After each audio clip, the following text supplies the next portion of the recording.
Hi everyone, Stephen from Owner Disown, and taking a look at a PSVR game called Rush of Blood. It's by Supermassive Games. It is a horror game, so it is rated M.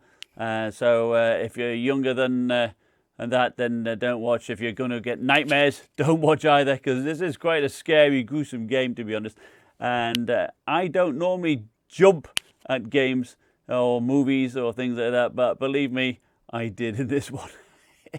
So basically, it takes you down in a good locomotion in a like a rail car going through various caverns and houses and so forth, and various things jump up at you, and you're going to shoot them, and it gets progressively harder. There's about 7 levels, and at the end of each level, you do have a boss to shoot, and there's a multitude of weapons you have, and you've got to duck and dive and dodge from objects.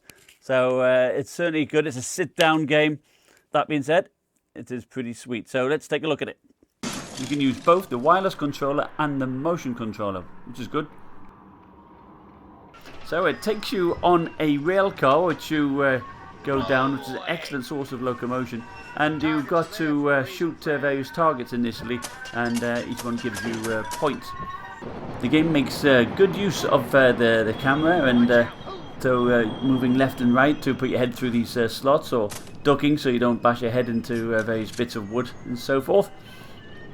It's very handy that you've got flashlights at the end of your gun, so you can see not only where you're looking, but also it shows you where you're aiming, and I think that is very useful. You'll shoot various like gnome type things, and they give you extra points. And then shooting the gun boxes on the ground gives you a new gun. And you can see the gun comes swooping towards you, which I think is fantastic, particularly in the 3D. It is marvellous. And the use of lighting, I think, creates such suspense. It is very good. Not only do you get creepy sounds, but you get jumped at by various creatures, clowns for instance, and you take damage and your ears start ringing. But you do heal, so that is pretty good. So some parts of the game it's just totally black.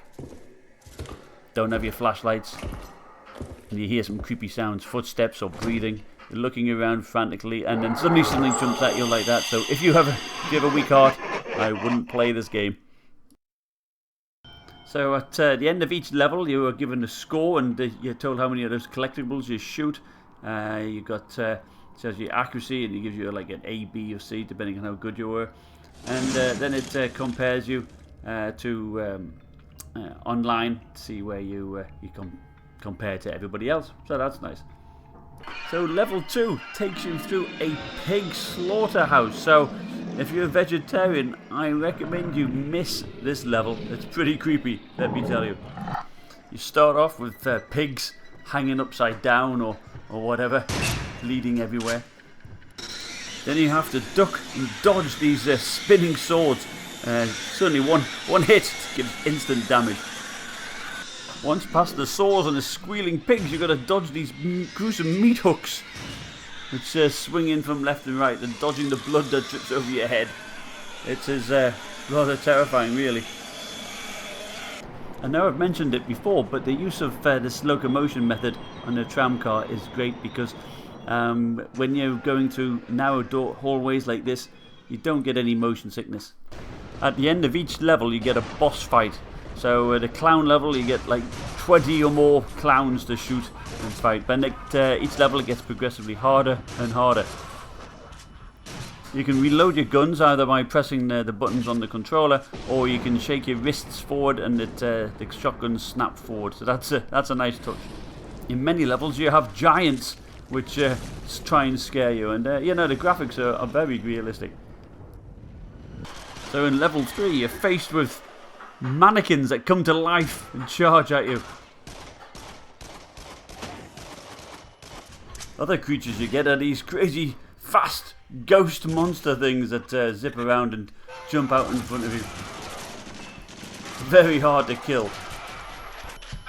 Stand still, will you? There you go. Mouthful of lead. Take that.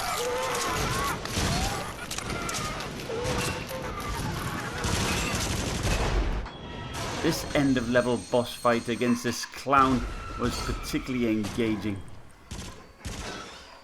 There's multiple of guns you can arm yourself, but the secret here is to blow up the canisters and shoot them that way, and then constantly shooting with a myriad of bullets.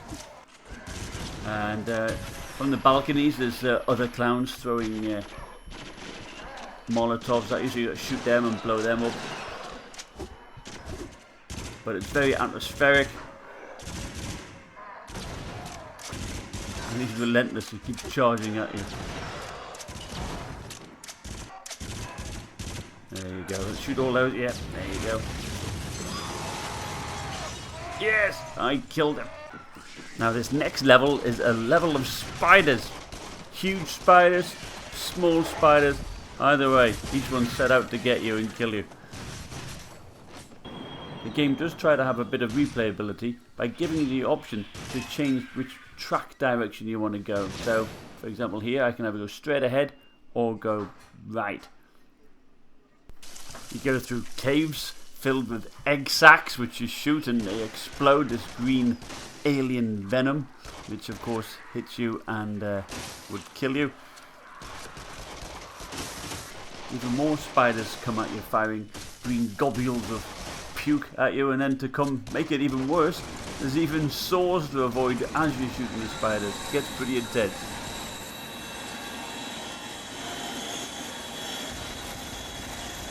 And guess what? The boss is a huge kick-ass spider. It takes a while to put him down, and I must say the boss fights are pretty hard in this game. The next level starts with you getting trapped inside a cage that plummets down a mine shaft. And what's intriguing about this, previous parts of the game, the monsters or whatever were coming at you from the front. Here they're from the top, the front, the sides, so you don't know which way to look.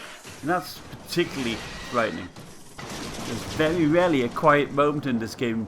You're either ducking left and right, dodging fire, or rotating pillars of spikes, blowing up gas canisters, shooting targets, or shooting enemies.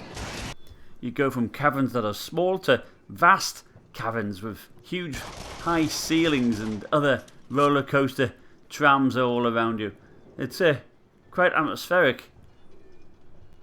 In the final level, you're greeted with this huge, monstrous creature with a human face.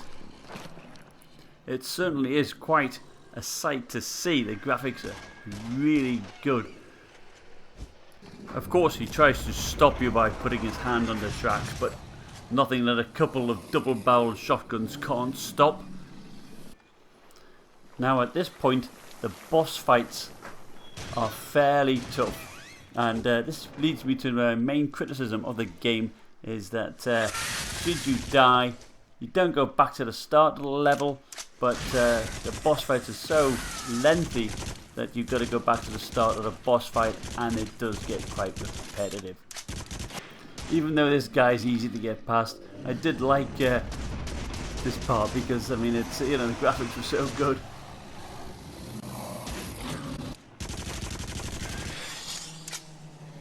Now, one other weapon that you have, and I haven't mentioned, is the flare gun. That's particularly good.